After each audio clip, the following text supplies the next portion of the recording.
God. That is a big one.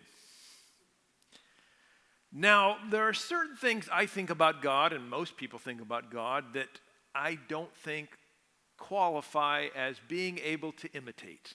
For instance, I'm amongst most people who think that in some sense, God is present to all creation, not just here in this sanctuary, not just Vancouver, not just Canada. As an American, I'm happy it's not just Canada, but other places out throughout this entire world, throughout this galaxy. Any place in existence, God is present to it, say most theologians like me. I'm not asking you, and I don't think Paul is asking his readers to be omnipresent. Whew. Most people think God knows everything that's knowable. Bunch of debates on what that entails, but God knows everything that could be known.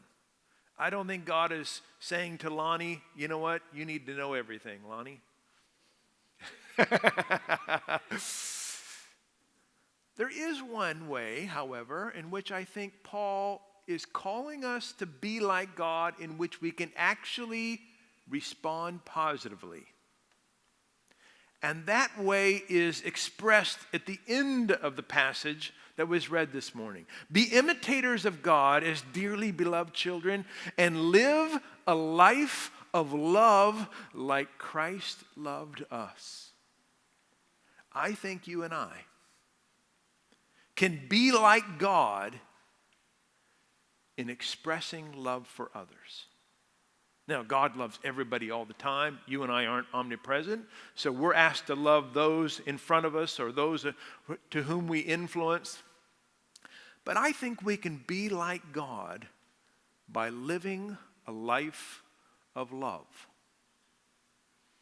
Now, this morning, I'm going to talk about my title here, Why We Can Trust an Uncontrolling God.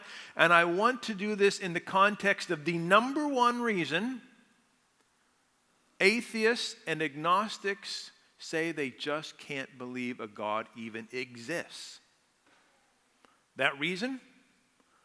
The problem of evil. If God is so loving, if God's everywhere and so powerful, why doesn't this God stop the crap that happens in the world and in my own lives? Why doesn't this God prevent unnecessary suffering, pointless pain, genuine evil, torture, rape? You just go down the line. If this God loves us so much, why doesn't this God prevent the stuff that ruins our lives and our planet? Now, there are some people who think they can answer this really easily by saying, you know what? God is not to blame for the evil of the world because God didn't allow it, or didn't cause it, I'm sorry. God didn't cause these horrible things. They're caused by people using their free will wrongly, or accidents and chance events, or whatever. Blame creation. Don't blame God because God didn't cause it. I don't think that answers the question well enough. After all, if God has the kind of power to prevent evil, but chooses not to, is that really loving? It's not just enough to say, I didn't do it. We also want to know, could you have stopped it? I live in Idaho. Right out my back door is a nice big stream. And often in the summertime, my 3 daughters, who are now adults, but when they were younger, would go back in the stream and cool off and play and mess around. And suppose I'm in my backyard one summer day, and my oldest daughter, whose name is Sydney, has gotten so angry with my youngest daughter, whose name is Andy, that she's taken her head, put it under the water, and is sitting on her to try to drown her. Now, suppose I'm close enough, I could intervene. I could rush out into the middle of the stream and pull my oldest daughter off. But suppose I say, I'm not causing this drowning. I'm not the one who's doing this. I could stop it, but who am I to want to interrupt my oldest daughter's free will? Let me tell you something. No one in my little subdivision is going to vote me Father of the Year if they find out that I let my youngest daughter drown. Everyone would think the loving thing to do, if it were possible, would be to prevent that genuine evil. Most people I know don't think God causes evil, but they think God allows it. And I don't buy it. That's not a satisfying answer to me. Then they usually throw a few other lines in here. Here are a bunch of them I have. Some just say, look, God is in control. They look at the world and they see what's going on, and I think it's a kind of reaction. Usually I think they have good motives, but they just want to find some sense of relief and say, I don't understand, but God is in control. If this is what it looks like for God to be in control, God's doing a pretty poor job of it. I mean, there's some beauty in the world for sure. I love beauty. I've been on the week before I came here, I was spending a whole week backpacking through Idaho. Tonight, I fly to Glacier National Park. I'm going to backpack through Glacier. I love beauty. There's lots of it in the world. There's lots of love. I've been the recipient of that in many powerful ways.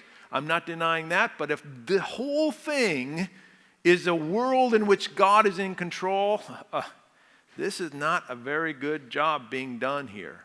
Other people say things like, everything happens for a reason, as if this might be part of some plan. Or this one, number 4 up there, God never gives us more than we can handle. Really? It reminds me of an interview I read with a woman in the Congo whose name is Zamuda. Tutsi rebels came into her village. They murdered her husband right in front of her eyes and her children. Her children started to cry. They shot all of her kids. They raped her viciously, thought she was dead, and she lived through it. Do you think God's just not giving her more than she can handle? Think her husband is like, you know what? I can handle this. I'm dead. That doesn't make a lot of sense to me either.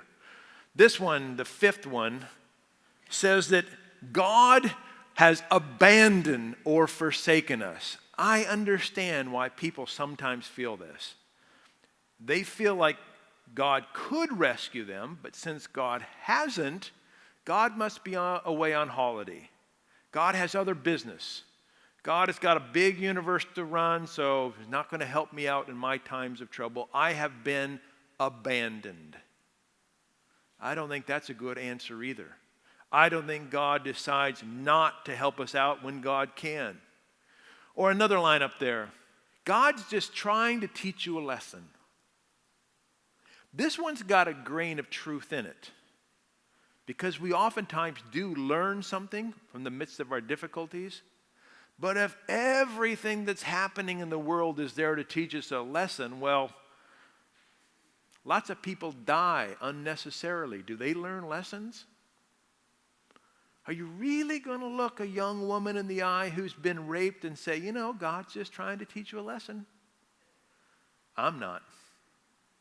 That makes no sense to me. Or another line I sometimes hear, God chooses not to take away our free will. Now, I believe in what I call genuine but limited free will. I think we have a limited amount of freedom in our day-to-day lives to choose amongst options, given our background, our genetics, our biology, our neurology, our et cetera, et cetera. We freely choose amongst a limited number of options. But if God is choosing not to take away our free will, when God could control us to stop things, is that really loving? If a child is being tortured, and God has the capacity to momentarily take away the free will of the one torturing that child, wouldn't a loving God do that? Wouldn't you and I do that if we could? Saying God chooses not to take away free will doesn't go far enough for me. There's another one that I forgot to put up here that I really hate. I hear it a lot. Heaven just needed another one in the choir. As if St. Peter's saying, you know, we're one alto short here. We need to have somebody whacked. Makes no sense. Usually what happens when smart, dedicated, good, wise people work through all of the possible explanations, even most of my scholar friends are in this boat, they get to the end and they look at all the possibilities, none of the answers make much sense, and they say this: it's a mystery. They reach into their back pocket, they pull out the big mystery card, and they put it right in the middle of the conversation. Now, I don't want to stand up here this morning and say I've got everything figured out, that there is no mystery in the universe. I'm not claiming that. But I'm saying that playing the mystery card like that in the middle of the biggest questions of our lives, why a good and powerful God doesn't prevent the unnecessary suffering in the